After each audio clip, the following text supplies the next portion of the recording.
Fakultas Teknologi Kebumian dan Energi FTKE Universitas Trisakti merupakan bidang studi yang mempelajari fenomena alam dan properti bumi yang berkaitan erat dengan pencarian sumber daya alam dan energi, rekayasa engineering, dan juga mitigasi kebencanaan. Setiap prodi di FTKE memasukkan kegiatan kuliah lapangan dalam silabus pembelajarannya.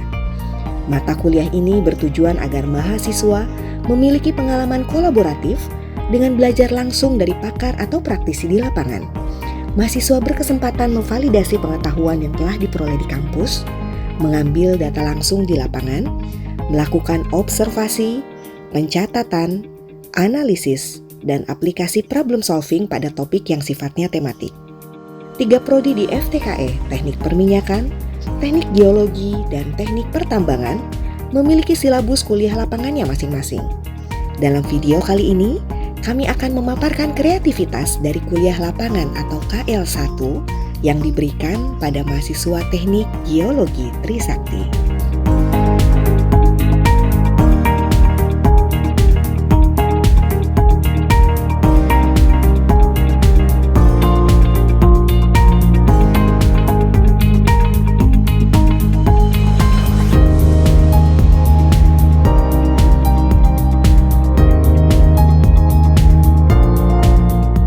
Selamat pagi Bapak Ibu.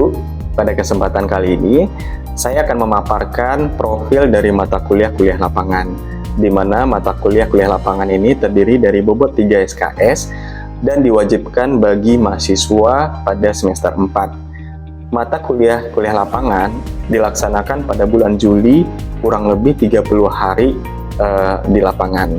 Nah, untuk CPMK atau capaian pembelajaran mata kuliah ini terdiri dari 3 CPMK yang wajib dipenuhi.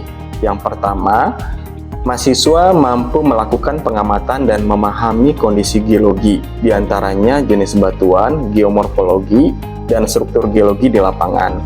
Yang kedua, mahasiswa mampu mengkomunikasikan ide dan pemikiran logis secara tertulis maupun lisan, serta efektif dengan menghindari plagiarisme. Adapun CPMK yang ketiga dalam mahasiswa mampu menerapkan metode dan perangkat geologi yang tepat dalam membuat peta geologi dan menyusun kolom stratigrafi serta rekonstruksi struktur geologinya.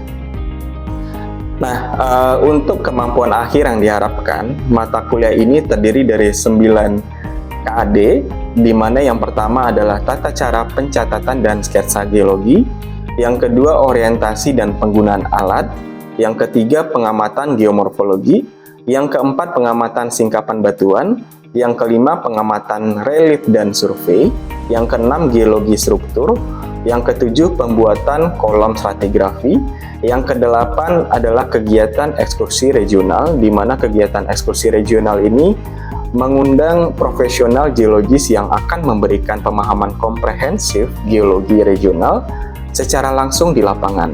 Sedangkan yang terakhir adalah pembuatan peta geologi, di mana mahasiswa mengaplikasikan dari materi pertama sampai dengan yang ketujuh yang telah diberikan sebelumnya, dan mahasiswa diberikan mega project untuk membuat peta geologi secara berkelompok. Metode pembelajaran simulasi dalam kuliah lapangan sangat efektif untuk membantu mahasiswa memahami konsep geologi melalui pengalaman praktis. Tentukan kompetensi apa yang ingin dicapai mahasiswa melalui simulasi, misalnya pemetaan geologi, analisis struktur, atau identifikasi jenis batuan.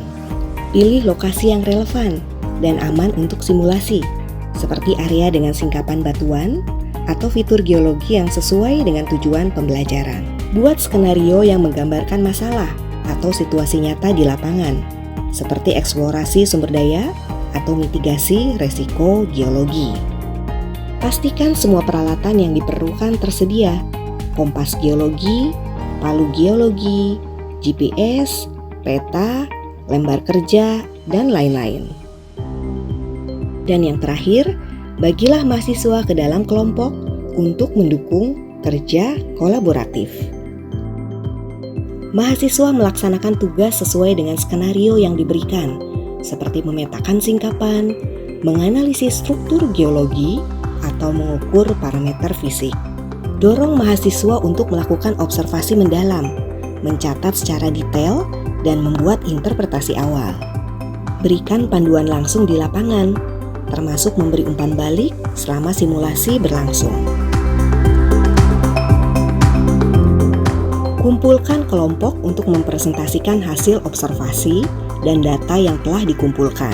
Bahas hasil simulasi untuk memvalidasi data, mengidentifikasi kesalahan, dan memberikan penjelasan tentang konsep yang terkait. Dan terakhir, pastikan mahasiswa memahami bagaimana data lapangan diterjemahkan ke dalam konsep geologi yang telah diajarkan di kelas.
Penerapan metode pembelajaran kuliah lapangan dalam teknik geologi memberikan berbagai hasil pembelajaran yang signifikan, seperti aspek kognitif, meliputi pemahaman konsep geologi, analisis data lapangan, penerapan teknologi, peningkatan problem solving.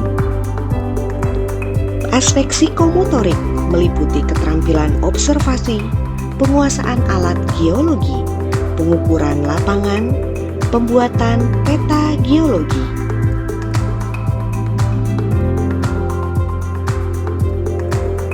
Aspek afektif meliputi kemandirian, kerja sama tim, kesadaran lingkungan, dan etika profesional.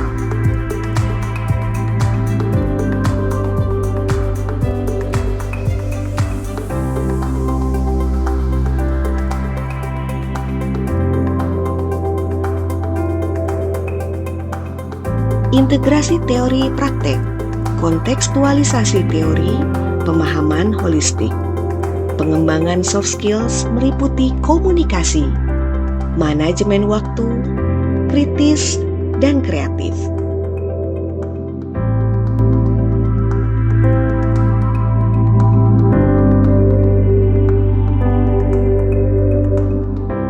Baik, bersama kita di sini telah hadir Ica. Ica ini adalah mahasiswa Teknik Geologi 2020 yang juga telah mengikuti kegiatan kuliah lapangan di tahun 2022.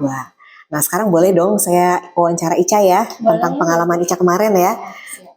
Dari kuliah lapangan yang pernah Ica lakukan atau jalani kemarin di 2022, kira-kira keunggulan apa aja sih dari mata kuliah-kuliah lapangan kita ini? Oke, mungkin saya ceritain aja ya Bu, satu persatu.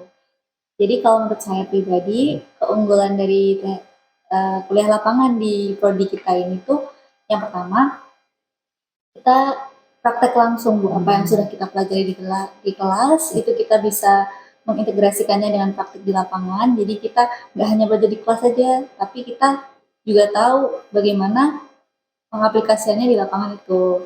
Kemudian yang kedua, kita bisa juga langsung mempraktekkan alat-alat geologi yang biasanya kita kalau di kelas di praktikum di laboratorium itu hanya memegang saja, tapi di lapangan tuh kita bisa juga langsung praktek dan juga tahu fungsinya itu sebagai apa. Langsung malah disingkapannya Iya, ya. langsung Iya. disingkapannya. Karena kalau di kelas aja kan hanya menggunakan market itu biasanya kadang belum kebayang gitu ya. Bu, ya. Iya.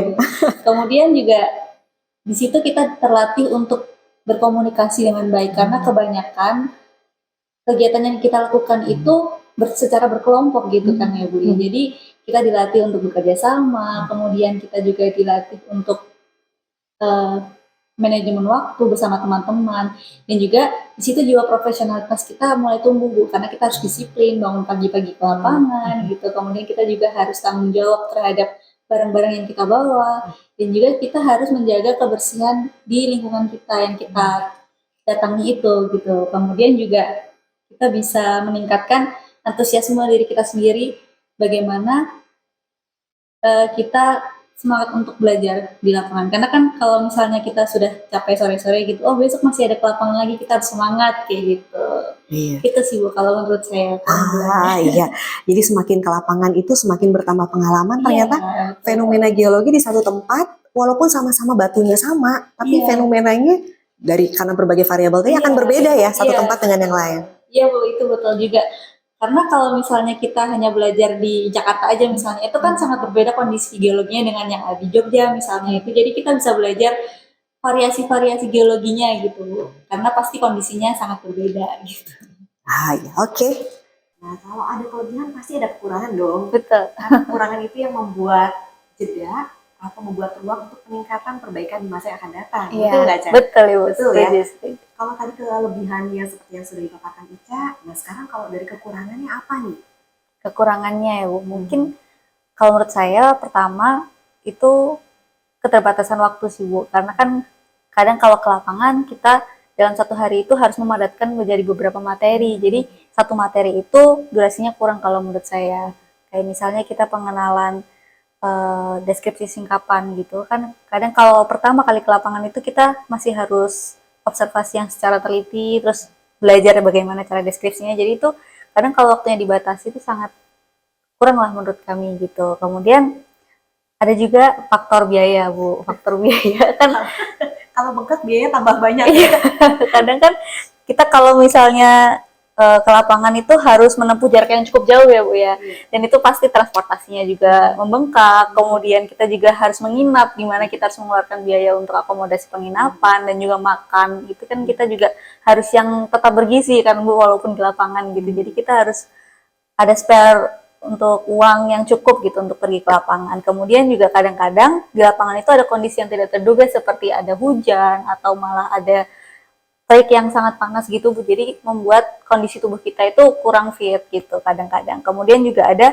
resiko-resiko yang lain seperti misal kita jalan-jalan ke tebing gitu kan. Kadang kita harus sangat berhati-hati, dan kalau pertama kali ke lapangan pasti ada juga anak-anak yang kurang berhati-hati gitu kan Bu. Kadang ada yang terpeleset, kadang juga ada yang menyentuh tumbuhan berduri dan lain-lainnya, masih terkendala di situ. Kemudian juga ada keterbatasan fisik dari teman-teman itu kan berbeda ya Bu ya. Jadi kadang kalau misalnya kita bekerja berkelompok, ada yang fisiknya itu bagus banget, ada yang fisiknya biasa saja, jadi kita kurang bisa mengimbangi gitu. Jadi kadang itu juga menghambat perjalanan kita gitu untuk menuju ke lapangannya gitu Bu. Terus kemudian juga ada keterbatasan teknologi sih Bu. Kadang kita kalau misalnya di lapangan perlu membawa handphone gitu ya untuk menghubungi teman sekelompok atau menghubungi orang-orang lain gitu yang kita butuhkan, kemudian gak ada sinyal gitu. Jadi kita kadang harus mencari tempat yang harus ada sinyalnya gitu Bu. Kadang GPS juga terbatas kan kalau buat gitu.